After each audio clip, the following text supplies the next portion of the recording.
En la primera clase el tema es saber ver. Como ya un poco les dije, la parte central del diseño y del proyecto es poder captar con la mirada las cosas que normalmente no vemos.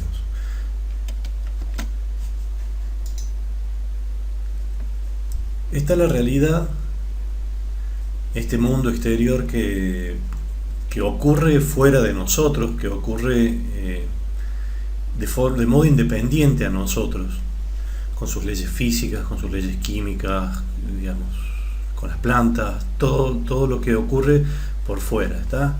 Y estamos nosotros que percibimos mediante nuestros sentidos ese exterior.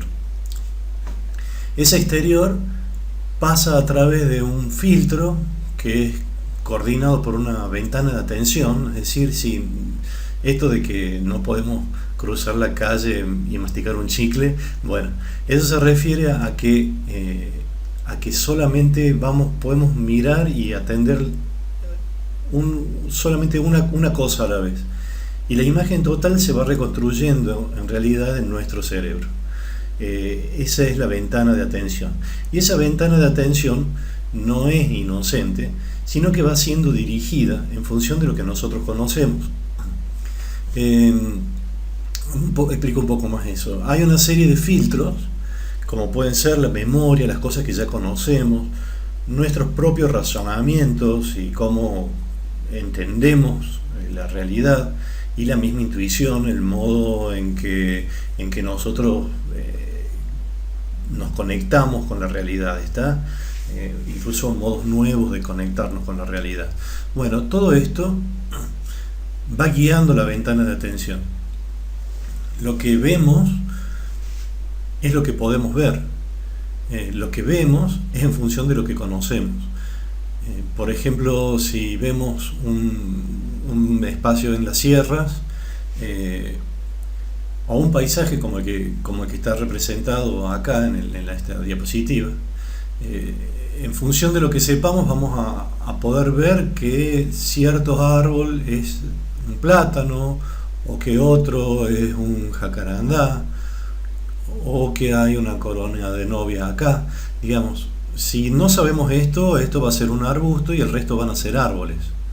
El mismo tipo de iluminación, o la vereda, o el dibujo en la vereda, o las trazas del camino, estas líneas de deseo se llaman así cuando la gente camina por fuera del camino, de los caminos formales, digamos.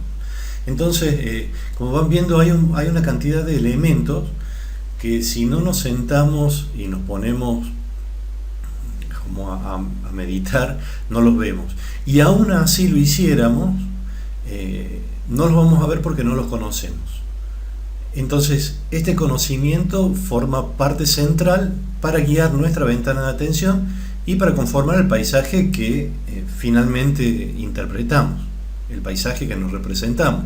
Es decir, el paisaje no está afuera, sino que está adentro nuestro. Este paisaje, bueno, esto es rápido porque en realidad no influiría tanto, pero el paisaje lo vamos a entender en función de tres dimensiones. Hay una dimensión de los objetos que tiene que ver con todo lo técnico, con este intercambio de flujos y que es cuantitativo, es decir, podemos medir, podemos contar la cantidad de árboles que hay, podemos contarle la cantidad de hojitas a los árboles, podemos medir los anchos de los caminos, ¿tá? Todo eso que es cuantitativo. Por otro lado, tenemos toda una parte que es social. En la parte social son todos los acuerdos que rigen en relación a este territorio, a los elementos que conforman el territorio. Por ejemplo, dentro de la parte social podemos tener todo lo que tenga que ver con el lenguaje, el nombre de los árboles, el nombre de los caminos, el saber que esto es una plaza y que es un espacio público al que podemos acceder, e incluso el que esto nos guste o no, o el que esto esté de moda o no. Es decir, la moda es algo, es una situación, un deseo que es compartido, que es aprendido, y que aprendemos a que nos gusten o no nos gusten ciertas cosas. Eh, esto de que aprendemos que nos gusten ciertas cosas se riñe un poco con el tema de los objetos, ¿no? Porque también hay una estructura nuestra interna que nos permite, que hace que si vemos un espacio que está ordenado de determinada forma, nos resulte más simple de captarlo. O si tiene determinados elementos, sobre todo en relación a la naturaleza, nos produzca deseo y satisfacción. Entonces acá el tema del gusto va siendo compartido, ¿no? Hay una parte que es como universal, que tiene que ver con los objetos, y hay una parte social que tiene que ver también con lo compartido, con que el que a mí me guste determinado paisaje me incluye a mí en el grupo de aquellos a los que les gusta determinado paisaje, o al revés, el que no me guste determinado paisaje me incluye dentro del grupo a los que no les gusta ese tipo de paisaje. Bien, y acá el último sería la innovación, que esta es la esfera del arte. Como se habrán dado cuenta, esta es la esfera de todas las ciencias, las disciplinas sociales. Acá están todas las disciplinas de las ciencias naturales, en donde estaría, aparte de la biología, estaría la física y todo lo que sea cuantitativo, la química también. Y acá en la parte de la innovación están las artes. Las artes, la innovación es la parte subjetiva, pero la parte puramente subjetiva. La intersubjetiva se encuentra acá, la puramente subjetiva se encuentra de este lado, y significa una mirada nueva. Lo que yo veo son cosas nuevas, es lo que nos permite crear nuevas cosas, crear nuevas miradas. El poder descubrir algo que no había visto antes pasa por este lado subjetivo y de la innovación, y que tiene que ver mucho con la meditación y con la reflexión. Bueno, entonces, este paisaje conformado por estas tres dimensiones distintas entre sí, que compiten entre sí, debe ser expresado después mediante lenguajes. ¿Por qué? Porque nosotros pretendemos de que un cierto grupo, que va a ser realmente limitado, pero que es un grupo de interés, comprenda lo que yo voy a expresar. El lenguaje no solamente es hablado, sino que también puede ser un lenguaje gráfico.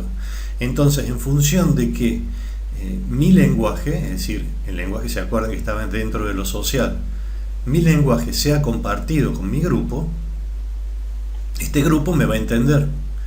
En función que estos objetos que yo veo, este grupo también los vea, me van a comprender.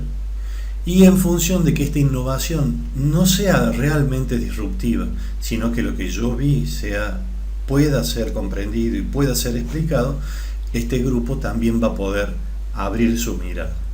Bien, el tipo de lenguaje que, por ejemplo, vamos a aprender acá es el lenguaje del dibujo técnico, pero también hay un lenguaje que tiene que ver con los objetos. El lenguaje técnico tiene que ver con los objetos, pero también hay un lenguaje social que tiene que ver con los códigos compartidos con los cuales se dibujan esos objetos, y que tienen que ver con los nombres de los diferentes elementos que conforman ese paisaje, y que tiene que ver también con las diferentes modas que nosotros vamos a poder, modas históricas que vamos a analizar. En esto es interesante, me hago un paréntesis, todo lo que ven acá en realidad viene de una composición construida en la historia, resultado de acuerdos históricos entre ciudadanos que se van transmitiendo de boca en boca, el que este camino sea recto, el que sea de hormigón, el que tenga esta división, el que acá haya una jerarquía diferente de caminos, el que haya un tacho de basura, el que los árboles estén puestos así con césped abajo. Todo tiene como es un reflejo de cuestiones, de situaciones históricas que vienen desarrollándose desde hace siglos, y que un arreglo nuevo que empiece a funcionar empezará a reproducirse también de acá para adelante. Bien, y hablábamos también de los lenguajes, el lenguaje del arte, ¿no? que es el lenguaje este que nos permite reconocer, que es el lenguaje exclusivamente subjetivo, que tiene que ver más con el dibujo a mano, que tiene que ver con el sentarse a mirar. Bien. Acá vemos un árbol dibujado con mucho detalle, en donde podemos ver la textura, en donde el que lo vio, fíjense que acá encontró y vio cada uno de los huequitos que existían, y se fijó y dibujó hasta el césped y las piedritas que estaban acá. Fue recorriendo con su ventana de atención cada una de las cosas que vio y las fue dibujando. Y este dibujo no fue rápido, sino que demoró un buen tiempo en hacerlo. Ahí estamos. La pregunta acá, ¿este es un árbol? ¿Qué les parece? En realidad es una representación de un árbol. No es un árbol, el árbol estaba ahí, estaba en el mundo. Esto es lo que el que lo vio lo representó. Y si cada uno de nosotros lo representa, como las próximas clases vamos a ir haciendo, vamos a encontrar que lo vemos de forma muy distinta. Y lo representamos de forma muy distinta y vemos cosas distintas cada uno. ¿Esto es un árbol?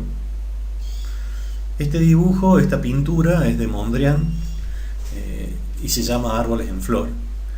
Y se puede reconocer acá la estructura de los árboles. Es muy interesante, si ustedes lo pueden ver a Mondrian, si quieren busquen en internet, si es que tienen tiempo, ahora en esta cuarentena, y busquen los diferentes árboles que dibujó Mondrian y vayan viendo cómo él va haciendo un camino de abstracción, tratando de encontrar cuál es la esencia del árbol para él. Y se puede reconocer, pero acá hay una mirada nueva del árbol. No es la anterior, fíjense que la anterior llegaba al objeto, tratando de expresar el material sin colores, por supuesto que nunca llegando a la cosa en sí, ¿no? Este es el concepto. En cambio Mondrian pinta el concepto del árbol, y como concepto del árbol a lo mejor es hasta más real que el otro. ¿Se entiende? No va por el lado del objeto, sino que va por el lado de esta mirada nueva, única en la percepción del objeto, y lo hace transparente, digamos. Acá está haciendo transparente su propia mirada del árbol.